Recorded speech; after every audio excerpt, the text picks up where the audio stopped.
Also, up in New York, the NYPD has experienced mass exodus of police officers, a 75% spike in departures and retirements. That's 5,300 police officers in New York have retired or quit. 5,300. Now, what's New York going to do? Well, New York is going to, they're going to probably, well, you know what they could do? They could do what Georgia did. What was this, Stu, about 8 years ago? There was a story how Georgia was having a hard time in Atlanta hiring police officers. And so they had to lower the standards, and that included people who had jail time, which I would like be great. That. Yeah, that worked out well. They could go back in New York, though, just letting the mob patrol the streets. That worked out pretty well. And you're going to get that. You will get that. That will happen again. Apparently, this has happened because of budget cuts, the loss of plainclothes units, and the vote to end qualified immunity. They've kept their pay absurdly low. This, according to the police union, ratcheted up our exposure to lawsuits. They've demonized us at every opportunity. They've taken away the tools we need to do the job that we all signed up for, which is to keep our communities safe.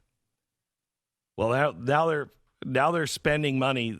NYPD is now spending money on slick recruiting ads. Be somebody. Carry a badge. Is there who would do that? Who would sign up to be a cop today? I wouldn't go near it. I always think of the police as basically the best people among us, and they clearly have more guts than I ever would, and to do that job in the first place.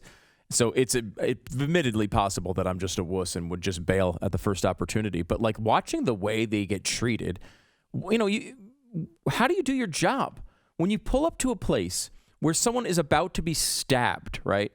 About to be stabbed, and you do the thing that you should do, which is take out the person who's doing the stabbing, and you get this from Black Lives Matter. At the exact time the verdict of Derek Chauvin was being read for murdering George Floyd, police wasted no time in senselessly taking another black child. That's how they summarize the Ma'Khia Bryant. Like, if you're the girl in pink who is about to be stabbed, can you imagine reading the word senselessly in that statement? Like, what do you mean it was senselessly killed? Like, she was in the middle of stabbing me. Is my life senseless? I thought Black Lives mattered. This is a black life that was about to be taken. That didn't happen because that officer acted the way that he did in a clear-cut case with perfect video, with the knife showing up on video, and still police are being vilified for it. Why? How could you show up every day? Well, you have the biological family showing up now of the shooting victim. Now, she was in foster care because her biological family put her there. Mm-hmm. But now they're like, this is here. That failed us. Did? Really? Yeah. I don't know the situation, but they're now suing the police. Of course. For that shooting. And again, you wonder why. And by the way, Philadelphia is doing the same thing. They're having a hard time keeping the police. Oh, but the police were loved by the left this weekend, at least in Los Angeles. Homeless people were moved out of Union Station ahead of the Oscars. Oh, good. They wanted to make sure that they cleaned that area up for all the celebrities coming in, and so the police were asked, "Could you just move these homeless people some other homeless place? There's got to be. Where's John Voight's house? Move them there." So they've been moved. Meanwhile, black business owners at George Floyd Square. Did you see last week we had that story, Stu, about how George Floyd Square in Minneapolis has rules for white people? Yeah, unbelievable. Yeah. The racism is apparent every step. It's not just It's not the one, the type of racism they always talk about in the media. This stuff is happening from the left constantly, where they're acting for a return of segregation, a return of making decisions based on skin color. They want that life back, which I can't comprehend. Well, now I'm glad you're talking about race, because the racist of the black-owned businesses surrounding that memorial now, they're saying, please, police, please come back. These racist bigots, these blacks that own businesses, racists, they actually want the police to come back. They're struggling to stay open due to rampant crime. They say the police blocked off the intersection, creating a dangerous autonomous zone. The city left me in danger, says the smoke pit. They locked us up and left us behind. Oh, they were kicked out. I don't know if you... That's interesting. Remember that? Well, if you remember, Glenn, in the Seattle autonomous zone, the Chaz or the CHOP situation that we had last year, they had their very own warlord, Raz Simone, who just kind of came in when the police were gone. He just became, he just took over and just started, hitting people and kind of enforcing whatever his idea of the law was. At least this is what was reported. So I think maybe that's the situation here. You need more warlords in these places. If you're not going to have cops, you need warlords. Let me tell you this. You're not going to get one in Portland, Oregon. Not as long as Ted Wheeler is on duty. Because, the mayor, Ted Wheeler, he just arrived. He's new to the scene. And he, over the weekend, he said, I've had enough of this. And so he's going to extend the state of emergency.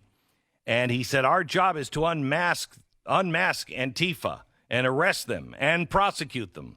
I personally want to thank neighbors, friends, and families of others who have come forward with vital evidence. People know who these criminals are. They know what they're up to. If you have any information, contact the police. I also want you to know that these people often arrive at their so-called direct actions in cars, and they're all dressed in black, I've heard. If you see this, call the police. If you can provide a license plate, if you can do it safely, that information can help us later. Help us make a stand. We're doing what we can. I'm asking for your help to make a stand and take our city back. Call the police. So, Mayor Ted, the only reason why I say he's a new mayor is because this isn't the mayor that's been there for the last few years, also named Ted Wheeler. It can't be, because he was not for calling the police. He was not for charging or arresting any of these black-clad, racist would say, criminals. What happened? What happened there? May I suggest there is a method to this madness. We all say, what are you going to do when the police leave? What are you going to do? Oh, I think I know. So, Stu, let me give you one more story and then see what you think of this theory. Representative Ilhan Omar plans to reintroduce a bill this week that would create a federal agency to independently investigate police killings and in-custody deaths. The 8-member board would be appointed by the president to carry out investigations into police use of force and issue findings and determinations of responsibility. If police departments don't follow through on the board's recommendation, their federal funding would be cut. It's going to be a proactive board that does the work on our behalf of the country to try to make it sure that these agents of the law are taking their oath seriously.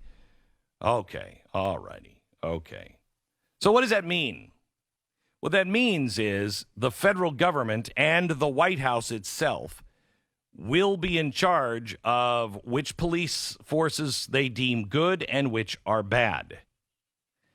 At the same time they're doing this, they're not protecting the police from lawsuits and litigation, and that is driving people out of the force. 5,000 police officers are needed to just catch up with the retirement and the people leaving, for another police job, I'm sure.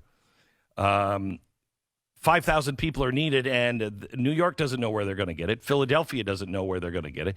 Nobody knows where they're going to get these police officers. So you could lower the standards, but if there's a crisis, and I mean a crisis of crime, well, you got to do something, right? Mm-hmm. Hey, I know. Why don't we, because we don't know which forces are good and which ones are bad, why don't we just federalize the police force? That way we can take trusted officials that we know and we can just put them in the local communities and we can fill all those spots because you're not part of the, LA police, which we all know is racist. You now are part of the federal police.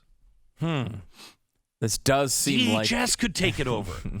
DHS. as they want to pass the George Floyd Act that would pass all these restrictions on police and take incredible amounts of control over what's supposed to be a localized force. That is an interesting theory. It does seem pretty consistent with the way they're acting. Yeah. Well, it's just what every Marxist does when they take over, Venezuela or Cuba or any other place. They always federalize the police, which would be, it would only be doing it now because we're in crisis, which they had nothing to do with creating. Oh, no. We'd have to do that. And you know what? At least we'd have the military. But I don't really trust the military until we get rid of all those red staters. You know what I mean? If we could just get all the red staters to leave the military, because they're really dangerous. I don't know if you know this, but they're very, very dangerous. Then we could have a pure military and a federalized police force. Wouldn't that be great? You would never need a gun. Solved.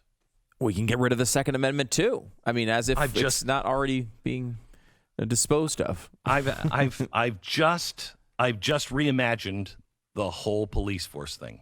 I've just reimagined it, and it works.